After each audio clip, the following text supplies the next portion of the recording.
It is a particularly interesting location for me to be sitting today, given that over a decade ago I sat in this very chair right here in the European Union Parliament. And at that time, I warned the world of what was coming. During that conversation that was hosted at the time by the Green and EFA and a number of the other parties of the European Union's various representations, we were having a conversation on whether Europe should adopt the United States policy of allowing for the patents on biologically derived materials. And at the time, I urged this body, and I urged people around the world, that the weaponization of nature against humanity had dire consequences. Tragically, I sit here today with that unfortunate line that I don't like to say, which I told you so. But the fact of the matter is, we're here not for a reprisal on past decisions. We're here to actually, once again, come to the face of the human condition and ask the question, who do we want to be? What do we want humanity to look like?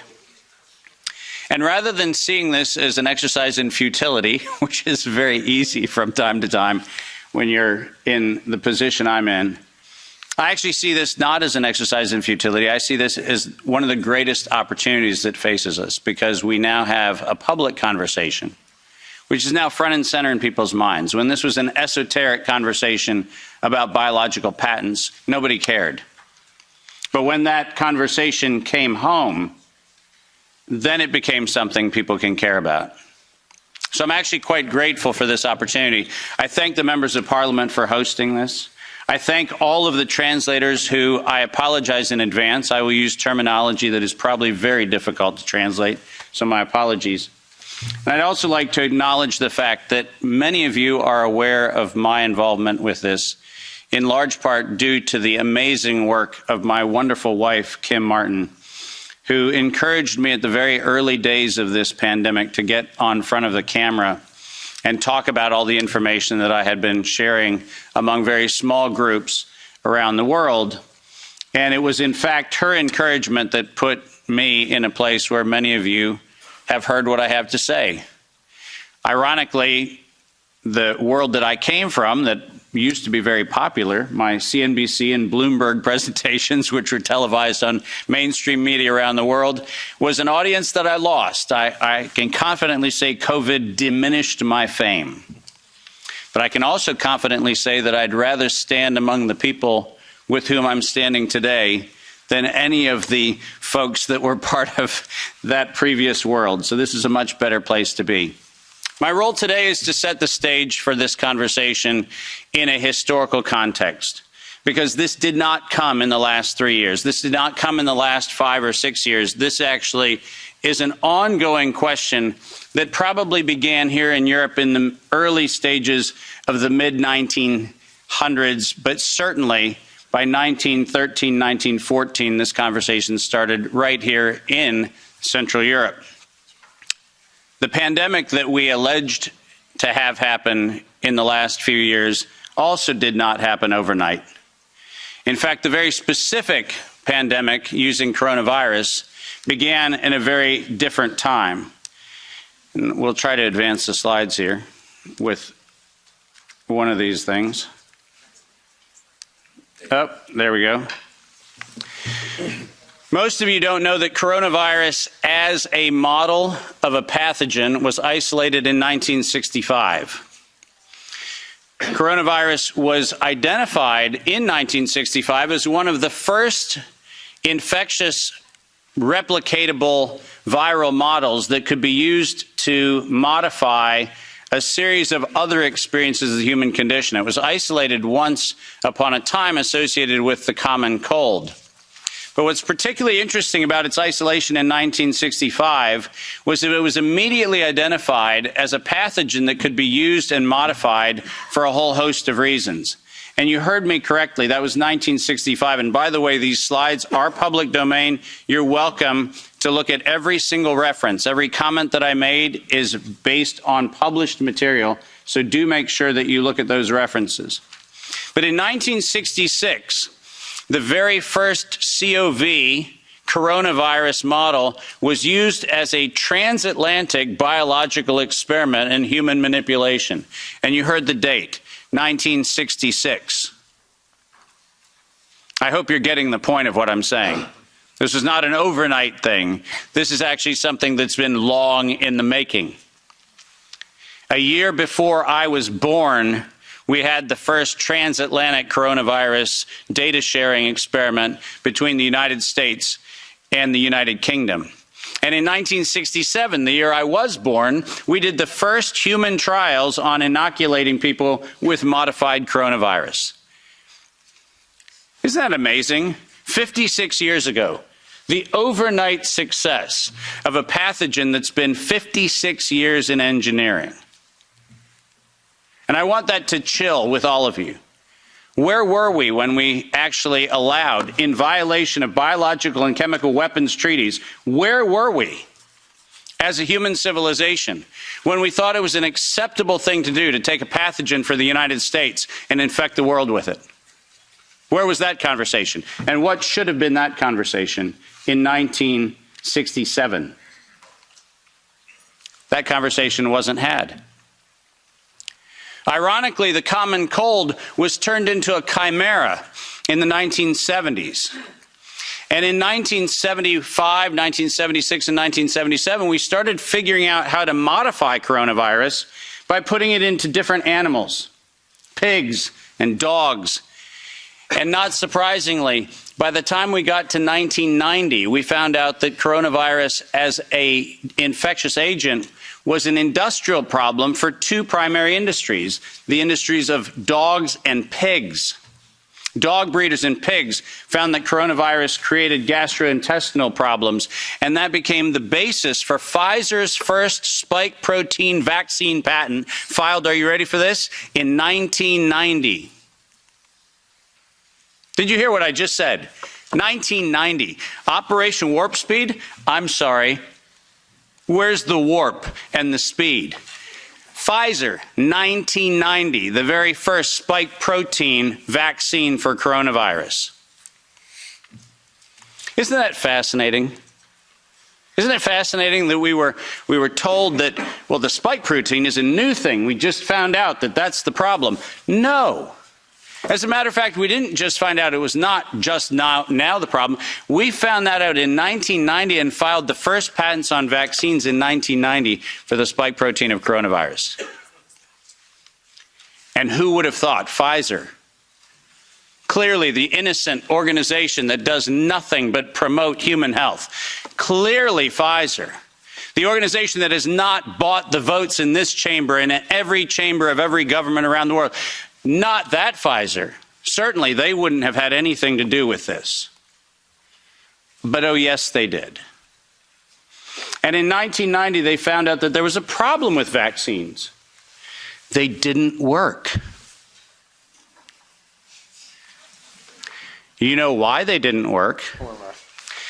It turns out that coronavirus is a very malleable model. It transforms and it changes and it mutates over time. As a matter of fact, every publication on vaccines for coronavirus from 1990 until 2018, every single publication concluded that coronavirus escapes the vaccine impulse, because it modifies and mutates too quickly for vaccines to be effective. And since 1990 to 2018, that is the published science, ladies and gentlemen.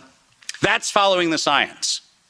Following the science is their own indictment of their own programs that said it doesn't work. And there are thousands of publications to that effect, not a few hundred. And not paid for by pharmaceutical companies. These are publications that are independent scientific research that shows unequivocally, including efforts of the chimera modifications made by Ralph Baric in the University of North Carolina, Chapel Hill. All of them show vaccines do not work on coronavirus. That's the science. And that science has never been disputed. But then we had an interesting development in 2002. And this date is most important. Because in 2002, the University of North Carolina, Chapel Hill patented, and I quote, an infectious replication defective clone of coronavirus. Listen to those words, infectious replication defective. What does that phrase actually mean? For those of you not familiar with language, let me unpack it for you. Infectious replication defective means a weapon.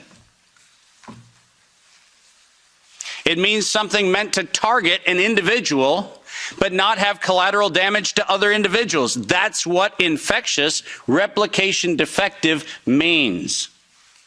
And that patent was filed in 2002 on work funded by NIAID's Anthony Fauci from 1999 to 2002. And that work, patented at the University of North Carolina, Chapel Hill, mysteriously preceded SARS 1.0 by a year.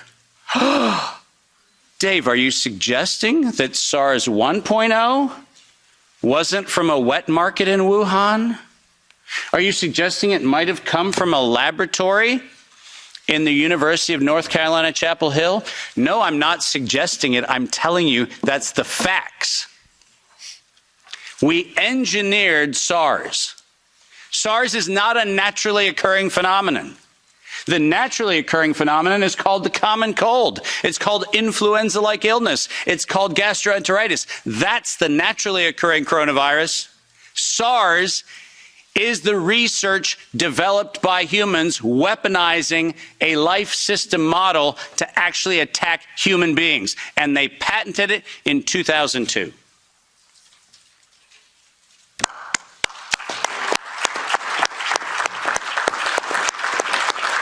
And in 2003, giant surprise, the CDC filed the patent on coronavirus isolated from humans in violation, once again, of biological and chemical weapons treaties and laws that we have in the United States. And I'm very, very precise on this. The United States likes to talk about its rights and everything else and the rule of law and all the nonsense that we like to talk about. But we don't ratify treaties about, I don't know, defending humans. We conspicuously avoid that. We actually have a great track record of advocating for human rights and then denying them when it comes to actually being part of the international community, which is a slightly problematic thing. But let's get something very clear. When the CDC in April of 2003 filed the patent on SARS coronavirus isolated from humans, what did they do? They downloaded a sequence from China and filed a patent on it in the United States. Any of you familiar with biological and chemical weapons treaties knows that's a violation. That's a crime. That's not an innocent oops. That's a crime.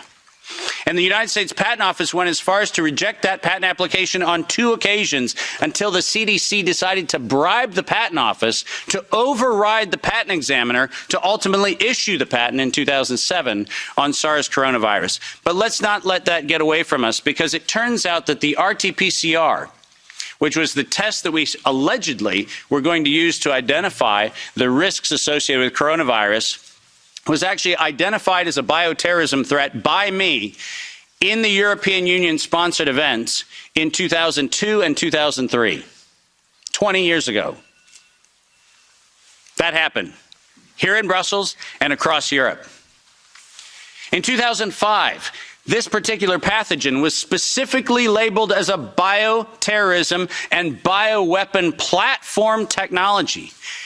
Described as such. That's not my terminology that I'm applying to it. It was actually described as a bioweapons platform technology in 2005. And from 2005 onwards, it was actually a biowarfare enabling agent, its official classification from 2005 forward. I don't know if that sounds like public health to you. Does it?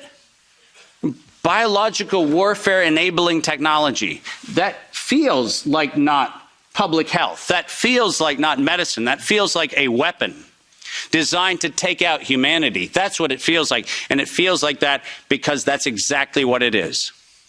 We have been lured into believing that EcoHealth Alliance and DARPA and all of these organizations are what we should be pointing to, but we've been specifically requested to ignore the facts that over $10 billion have been funneled through black operations through the check of Anthony Fauci and a side-by-side ledger where NIAID has a balance sheet and next to it is a biodefense balance sheet equivalent dollar-for-dollar matching that no one in the media talks about.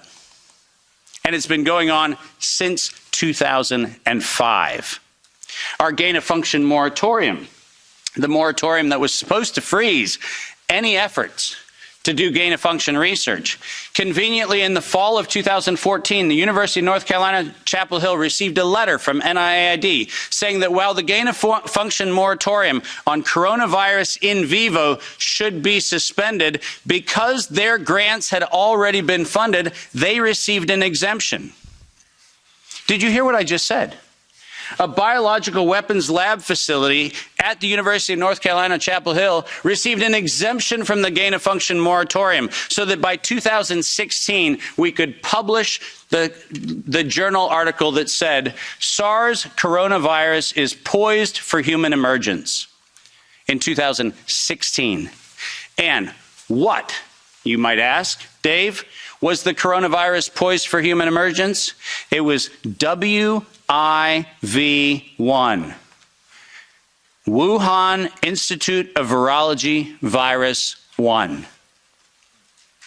Poised for human emergence in 2016 at the proceedings of the National Academy of Sciences, such that by the time we get to 2017 and 2018, the following phrase entered into common parlance among the community.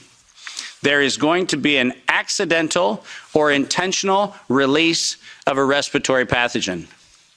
The operative word, obviously, in that phrase, the word release. Does that sound like leak? Does that sound like a bat and a pangolin went into a bar in the Wuhan market and hung out and had sex and lo and behold, we got SARS-CoV-2? No. Accidental or intentional release of a respiratory pathogen was the terminology used, and 4 times in April of 2019, 7 months before the allegation of patient number 1, 4 patent applications of Moderna were modified to include the term accidental or intentional release of a respiratory pathogen as the justification for making a vaccine for a thing that did not exist.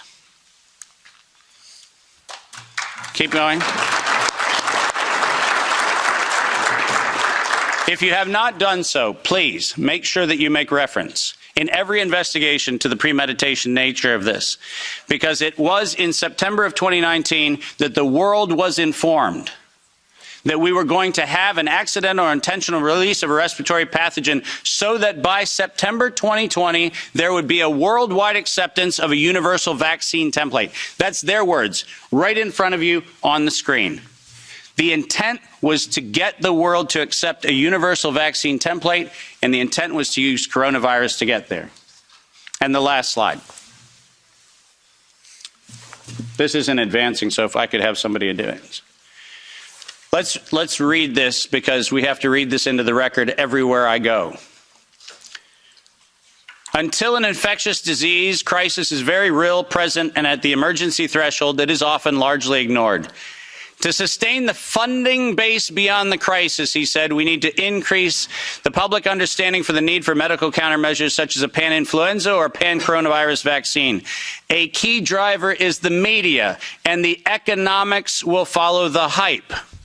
We need to use that hype to our advantage to get to the real issues. Investors will respond if they see profit at the end of the process. Sounds like public health?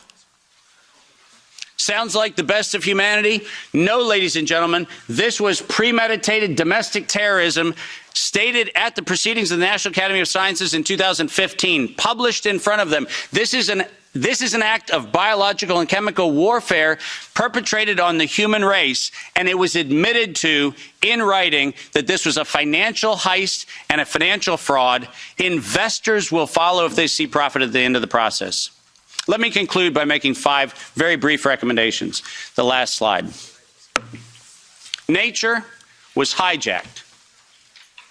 This whole story started in 1965 when we decided to hijack a natural model and decide to start manipulating it. Science was hijacked when the only questions that could be asked were questions authorized under the patent protection of the CDC, the FDA, the NIH, and their equivalent organizations around the world. We didn't have independent science. We had hijacked science. And unfortunately, there was no moral oversight in violation of all of the codes that we stand for. There was no independent, financially disinterested, independent review board ever impaneled around coronavirus, not once. Not once. Not since 1965. We do not have a single independent IRB ever impaneled around coronavirus. So morality was suspended for medical countermeasures. And ultimately, humanity was lost because we decided to allow it to happen. Our job today is to say, no more gain-of-function research, period. No more weaponization of nature, period. And most importantly, no more corporate patronage of science for their own self-interest unless they assume 100% product liability for every injury and every death that they maintain. Thank you very much.